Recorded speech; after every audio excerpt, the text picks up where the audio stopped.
একসময় ভাবতাম কিছু মানুষকে ছাড়া বাঁচা অসম্ভব। আজ বুঝি কখনো কখনো সেই মানুষটাকে ছেড়ে দেওয়াই নিজের বেঁচে থাকার একমাত্র উপায় হয়ে যায়। আমাদের পরিচয়টা খুব সাধারণভাবেই হয়েছিল।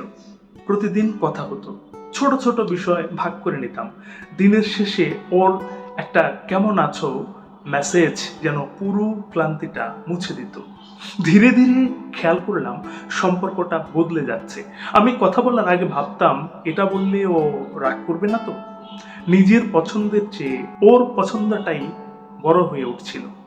একদিন সন্ধ্যায় অনেক আনন্দ নিয়ে একটা সুখবর দিতে ফোন করলাম। অনেক কষ্ট করে একটা সুযোগ পেয়েছিলাম। ফোনের ওপাশ থেকে শুধু শুনলাম, আচ্ছা এটা নিয়ে পরে কথা বলি।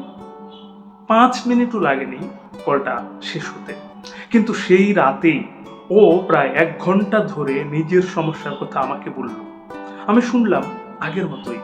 ফোন কেটে যাওয়ার পর প্রথমবার মনে হলো আমি শুধু একজন শ্রোতা হয়ে গেছি। আমার গল্পগুলো যেন আর কারো দরকার নেই।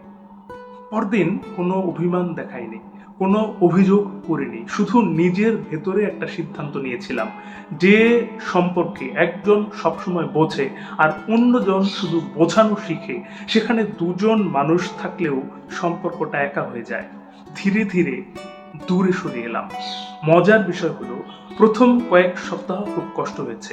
বারবার ফোনটা হাতে নিয়েছি, মেসেজ লিখেছি, আবার মুছে ফেলেছি। কিন্তু কয়েক মাস পর বুঝলাম আমি আসলে একজন মানুষকে নয়, একটা অভ্যাসকে ছাড়ছিলাম। আজ সেই সময়টার কথা মনে পড়ে। কষ্টের স্মৃতি নেই, আছে একটা উপলব্ধি। সম্পর্ক টিকে থাকে তখনই যখন দুজন মানুষই একে অপরের কথা শুনে, একে অপরের আনন্দে হাসে, একে অপরের নীরবতাও বুঝতে চায়। সেই অভিজ্ঞতার পর থেকে আমি সম্পর্ক ধরে রাখার চেষ্টা করি, কিন্তু নিজের আত্মসম্মান হারিয়ে নয়।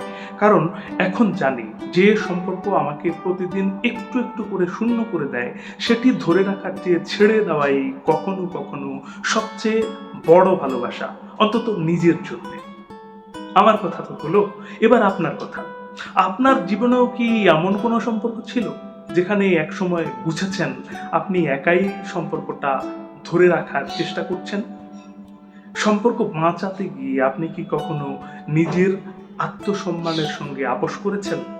পরে কি সিদ্ধান্ত নিয়েছিলেন? জানাবেন। আমি আপনার কমেন্টের অপেক্ষায় রইলাম। আপনার কমেন্ট কিন্তু আমি মনোযোগ দিয়ে পড়ি। আমি কিছু শিখতে পারি। পাশাপাশি অন্যরাও হয়তো আপনার কমেন্ট থেকে কিছু শিখতে